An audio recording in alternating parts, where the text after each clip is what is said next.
Welcome to Breaking News to Trading Moves. Glad to be here. Yeah, and for you listening right now, we are looking at exactly one headline today. And that headline is, Ross Stores jumps after earnings.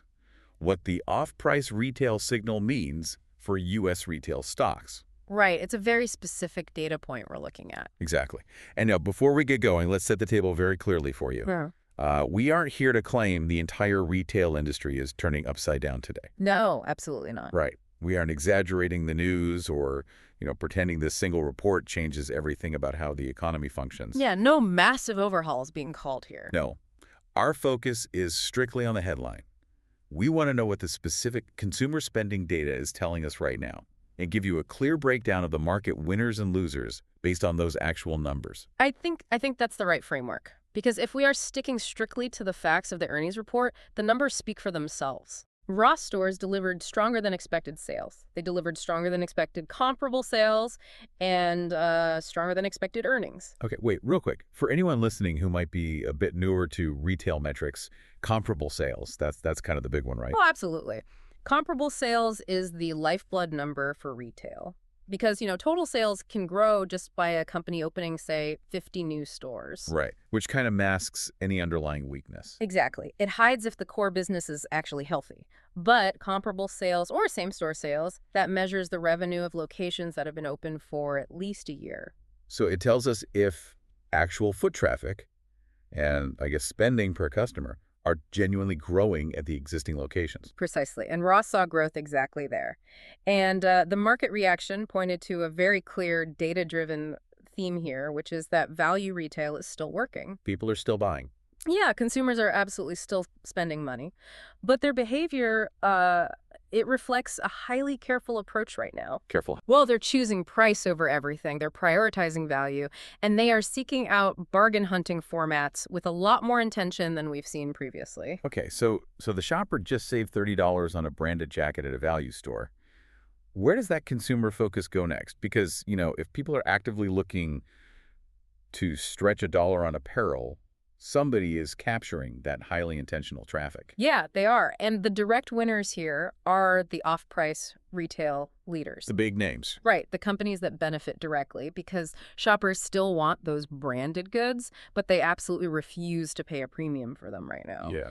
So the raw strength really supports this idea that off-price retail continues to capture market share in a highly cost-conscious environment. And we are talking about the major players here. So for those watching the boards, we are looking at ticker ROOST for Ross Stores.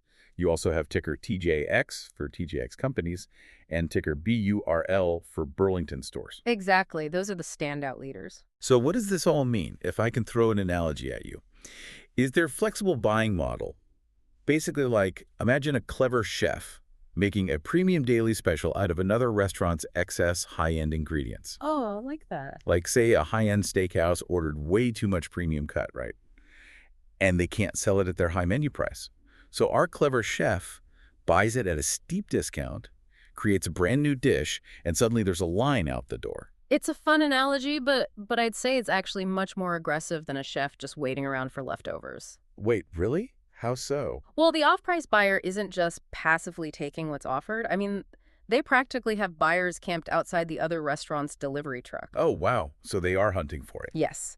These companies have built an entire corporate infrastructure around opportunistic buying. So let's say a traditional department store misjudges the fall weather patterns, or a major fashion brand manufactures way too many units of a specific style. Which happens all the time. Constantly.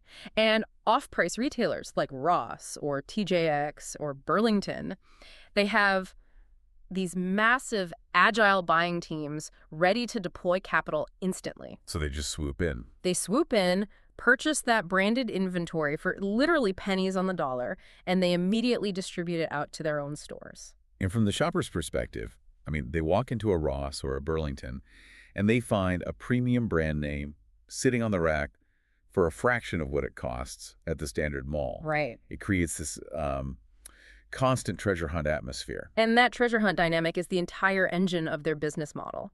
Because those buyers are constantly acquiring these random assortments of canceled orders or excess stock. The store's actual inventory rotates weekly, sometimes even daily. Yeah, you never know what you're going to find. Exactly. You walk in knowing you might find a fantastic deal on a high-end designer bag, which, encourages you to visit much more frequently than you would a traditional mall. And they still make money on it. Oh, massive margins. Because the off-price retailer bought that inventory so cheaply, they can sell it to you at a 40% discount while entirely protecting their own profit margins. Okay, so following that smart shopper's wallet for a second, Hmm.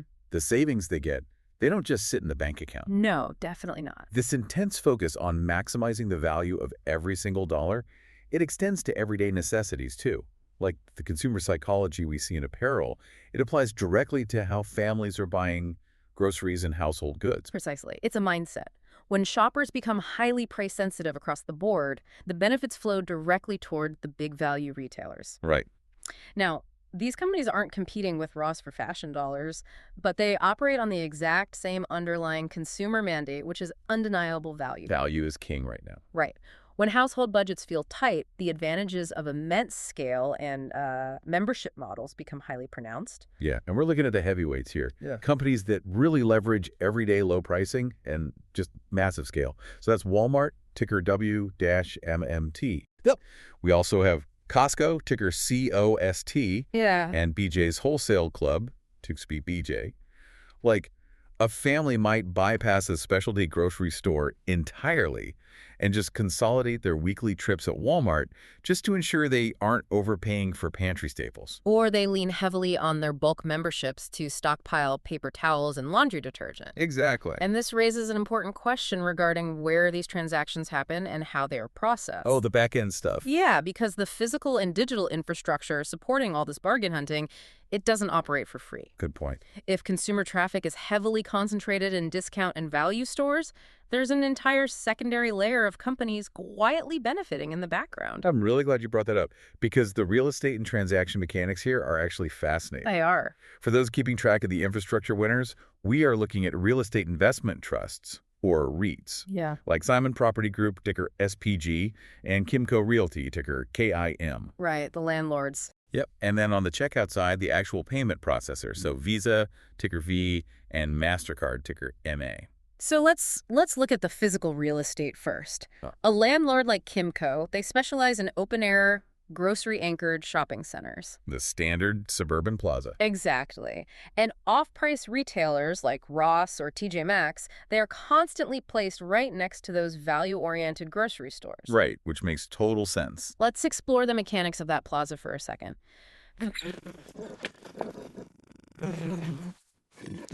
Margins, it creates a highly resilient ecosystem. Because they're already parked there. Right. If a consumer goes to TJ Maxx to buy discounted shoes, they are highly likely to just walk next door to grab groceries or, grab a coffee in the same plaza. Makes it a one-stop trip. Yeah, and that sustained foot traffic keeps the occupancy rates for the entire shopping center incredibly high, which then allows the landlord to maintain or even raise their rental rates. I mean, a bustling parking lot is a landlord's best friend. Absolutely. But then we get to the actual checkout counter. Whether a consumer is buying full-price sneakers at a high-end boutique or discounted sneakers at Burlington, they are still swiping a card. They are. And Visa and MasterCard, they don't actually care about the retail price tag as much as the sheer volume of resilient transaction activity. That's the absolute beauty of the payment processor model during cautious environments. They operate exactly like a toll road. Just collecting fees. Yes. They take a tiny fraction of a percentage plus a fixed fee for every single swipe or tap of a card across their network. And they don't carry the risk, right? No credit risk at all. If the consumer fails to pay their credit card bill, that falls on the issuing bank. Visa and MasterCard just collect the toll. So as long as the consumer is out there spending money and seeking out value, the payment networks capture their portion of that economic activity. It's an incredibly insulated position to be in. Unstrangely. The transaction volume is clearly still there. It's just happening at a different checkout counter. But I guess that brings us to the harsh reality of retail math. Always a flip side. Yeah, because if foot traffic and consumer dollars are flowing heavily into discount stores and wholesale clubs, they have to be draining from somewhere else. Right. There's only so much disposable income to go around. Exactly. And right now, the primary losers in this environment are traditional department store. The mall anchors. Yeah, they face mounting pressure from multiple angles right now because shoppers are actively choosing off-price stores for apparel, footwear, and home goods. The value proposition of a traditional mall anchor store becomes very, very difficult to defend. So we're talking about the classic department stores here. Macy's, ticker M. Kohl's, ticker KSS, and Nordstrom, ticker JWFN. Right. You look at these companies, they have massive physical footprints, Yeah. incredibly high overhead, and their core customer is suddenly scrutinizing every single purchase. It's tough. In categories where consumers can easily compare prices, I mean, they are doing so relentlessly. They check their phones right in the aisle. Exactly. If a shopper knows they can find a comparable or even identical branded sweater at an off-price retailer for substantially less, the traditional department store just loses that sale. Period. Yeah. The strength we see in the Ross results highlights a very rational concern that traditional retailers are actively bleeding market share. It's not just the department stores feeling the heat, though. Full-price apparel names are also really struggling to justify their price tags right now. Yes, they are. We're looking at companies like Gap, ticker GPS, American Eagle Outfitters, ticker AEEO, and Urban Outfitters, ticker URBN. Let's look at the margin math there, because this is where the damage actually happens to these companies. Okay, break it down. Well, while Ride might not compete directly with every specific fashion brand, like, a teenager might insist on an American Eagle pair of jeans and refuse any substitute. For sure. Right, but the overarching success of off-price retail pressures the entire pricing landscape. It sets a psychological anchor for the consumer. So they just expect things to be cheaper. Yes. When you see steep discounts everywhere else, you start demanding them everywhere you go. Right, a shopper looks at a full price tag at Gap and thinks, there's definitely a sale coming, I'll just wait. Exactly. And that forces the retailer's hand. They have to put it on sale. It forces aggressive promotions to move their own inventory and basically prevent their stores from becoming ghost towns. Full-price apparel companies are forced to run more frequent sales or just offer deeper discounts. And that destroys their margins. Absolutely. Here's why that hurts. Let's say a retailer sells a jacket for $100 and it costs them $40 to make. Their gross profit is $60. Okay. Oh, probably. If they are forced to offer a 30% discount just to get the customer to actually buy it, the price drops to $70. Right. Which means their profit drops from $60 down to $30. Wow. So a 30% discount just cut their actual profit in half. Over time, that margin compression entirely punishes a company's bottom line. It's a brutal race to the bottom. And the off-price retailers are already naturally built to win it because their initial inventory costs are just so low to begin with. Exactly. They have a massive head start. Now, while the Ross results look positive for the active consumer overall, I mean, the spending is incredibly selective. Very selective. And that selectivity creates our final group of losers today, which is retailers exposed to cautious spending. Yeah, and we have to make a vital distinction here. Okay. The strength in off-price retail does not mean the American consumer is invincible. Definitely not. It means the consumer is being highly strategic. We really have to separate the data based on exactly what kind of pressure different retailers are actually facing. So what are the two sides? On one side, you have discretionary exposure, and on the other side, you have pure exhaustion among lower-income households. Okay, let's define the players for each of those scenarios. For meaningful discretionary exposure, we are looking closely at Target, ticker TGT. Then on the other end of the retail spectrum, we have Dollar General, ticker DG, and Dollar Tree, ticker DLTR. Okay, so looking at Target. Target is a textbook example of a retailer dealing with a squeeze on discretionary spending. Because of what they sell. Right. Target sells groceries and daily necessities, which brings people in the door. But a massive portion of their actual profit comes from discretionary items. Like home decor. Home decor, electronics, casual apparel. When middle-class consumers become cautious, they still go to Target for detergent and eggs. But they skip the rest. Exactly. They purposefully skip the home decor aisle. They walk right past the $40 throw pillows. They're protecting their budgets by ruthlessly cutting out the nice-to-have items. Which brings up a genuine irony in the market right now. What's that? Well, we've clearly established that value stores are thriving. But the literal dollar stores, Dollar General and Dollar Tree are facing intense operational pressure. They are having a very tough time. So clarify the difference between the bargain hunting we see at a place like Ross and the pressure facing the dollar stores. Because on the surface, I mean, they both sound like value plays. They do, but the difference lies entirely in the financial reality of their core customer bases. Okay. The shopper driving the success at Ross or TJX is very often a middle-income consumer who is actively choosing to trade down. By choice. My choice. They have the money in their bank account to buy a new jacket, but they want the psychological satisfaction of getting a great deal on it. Oh, I see. They are bargain hunting to maximize a budget that still has breathing room. So they are hunting for value, but they still have disposable income at the end of the week. Right. Exactly the opposite is true for the core consumer at Dollar General or Dollar Tree. Because that's a different demographic. Yeah, that customer often represents a lower-income household. These households aren't hunting for a clever discount on a premium brand. They're trying to stretch a strictly limited paycheck just to cover basic calories and hygiene products. Just the essentials. Exactly. When inflation hits or housing costs rise, lower-income households feel the pain immediately. They often run out of disposable income entirely before the end of the month. So they literally just can't spend. Right. So the dollar stores face pressure not because they are failing to offer value, but because their specific core consumer is genuinely financially exhausted and simply has fewer dollars to spend. That paints a much clearer picture.